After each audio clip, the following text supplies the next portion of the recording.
अज्ञानतिमिरान्धस्य ज्ञानाञ्जनशलाकया चक्षुरुन्मिलितं येन तस्मै श्रीगुरवे नमः.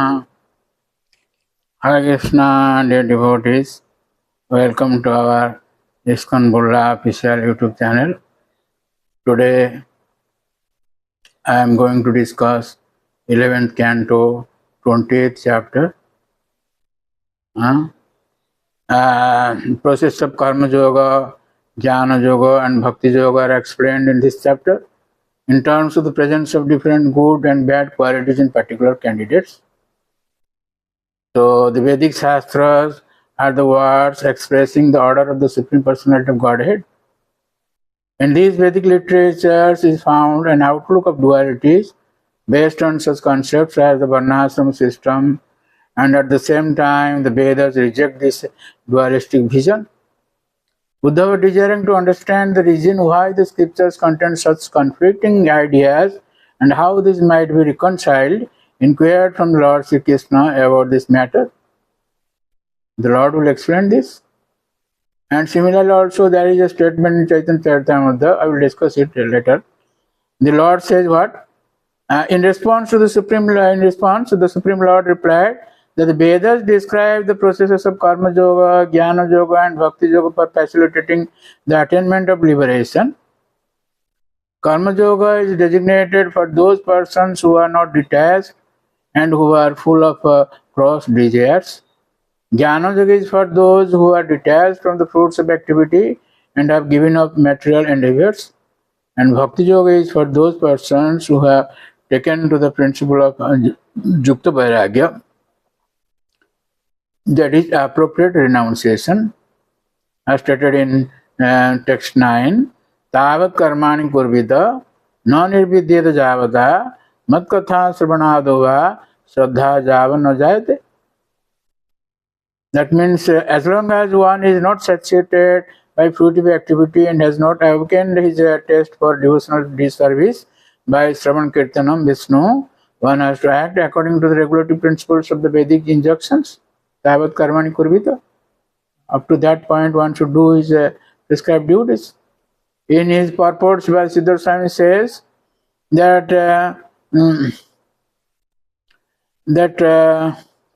Shavadhim karma yogam in 9 verses. Shavadhim karma yoga, with karma yoga, this karma, jnana and bhakti, everything is described in 9 verses, is being described. But neither the renunciation nor the devotee of the Supreme Lord need carry out ritualistic duties. Persons who follow their own duty, who abandon that which is forbidden, and who are free from great and other unhealthy characteristics, attain either monastic knowledge or else, if they are fortunate, devotion to the Supreme Personality of Godhead. Such knowledge and devotion can be achieved in the human form of life, which is therefore a desirable object both for those living in hell and for the demigods.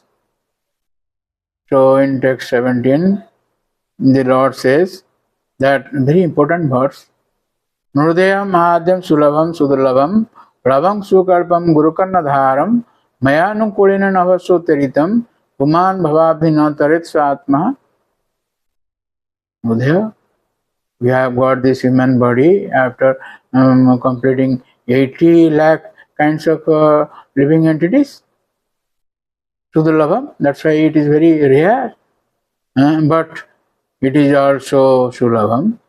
By the evolutionary process, one gets this human body.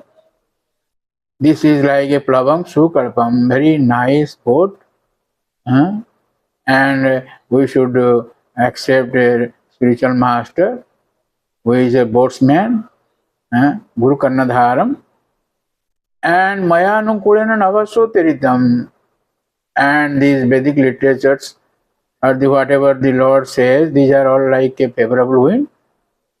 And one who doesn't take all these opportunities and Bhavabdi Notare, he doesn't cross over this material ocean, so Atmaha, he commits suicide. Atmaha. So the human body, even though it awards the whole purpose of existence in the form of knowledge and devotion, is ephemeral. Therefore, one who is discriminating should stubbornly strive for the liberation before death comes. The human body is like a boat. Gurudev is the helmsman, and the mercy of the Supreme Lord is the favorable breeze.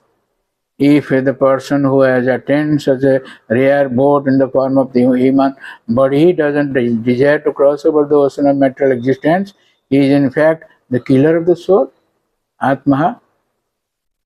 Vishwanath Chakravarti Thakur in his purport says, Aho daridra chindamanим akasmad prapya panke khipati.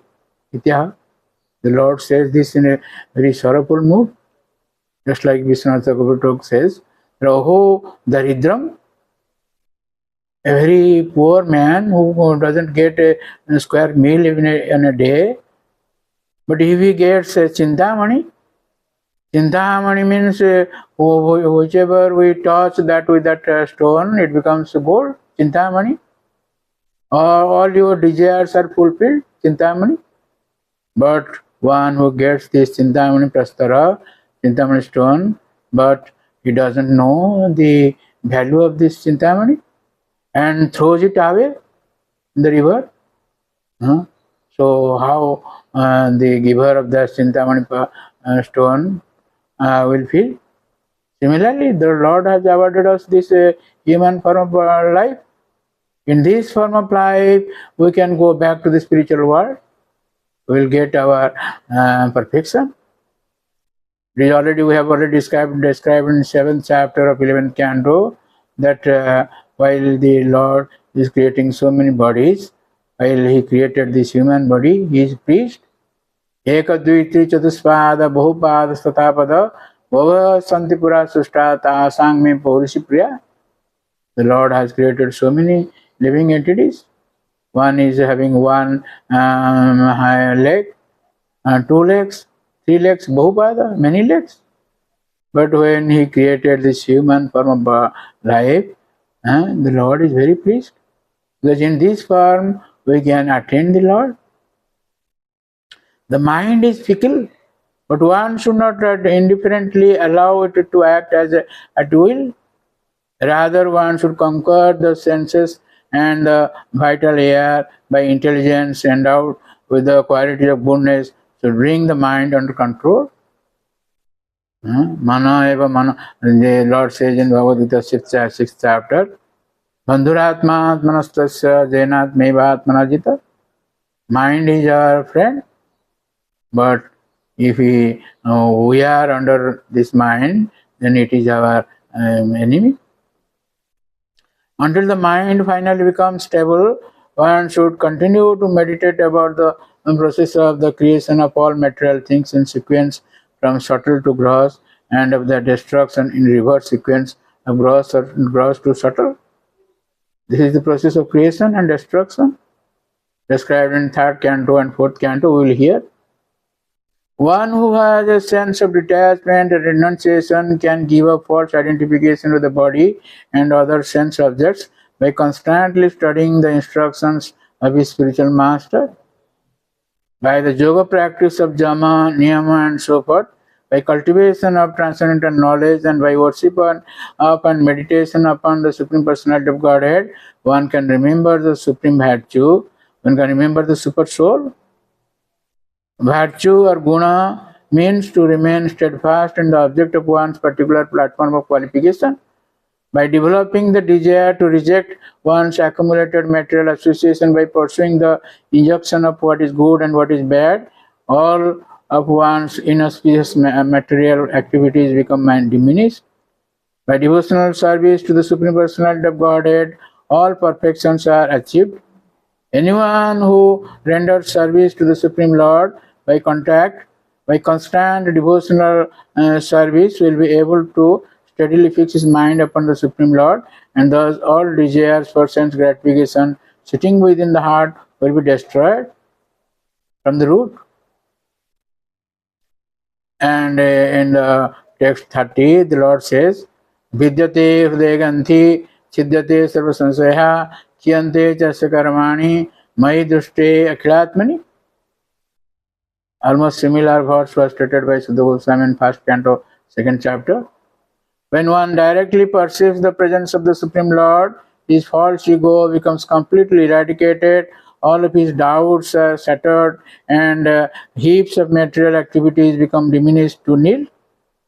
Srila Vishwanath Chakravarti Thakur in his purport says, Tatasya nishtha rucyadi bhumika arudhasya bhaktasya hrudayagranthi ahankara vidyate swayameva.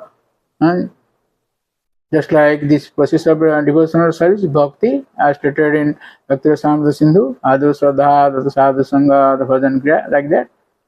So similarly, nishtha, ruchi, asakti, etc., bhava. At that time, our hrudayaganthi means ahankar, this false ego. This is very important, false ego. We don't know who we are. We falsely think ourselves, our body, our mind, our intelligence, or false ego, like that, as stated in third chapter of Bhagavad Gita. So, the Vishwanath Chakravarti Thakur says that just like when we take food, we don't know how this food is being digested. Similarly, by doing devotional service, all our anarthas are eradicated. For this reason, the devotees of the Supreme Personality of Godhead do not consider knowledge and renunciation to be the means for achieving the highest benefit.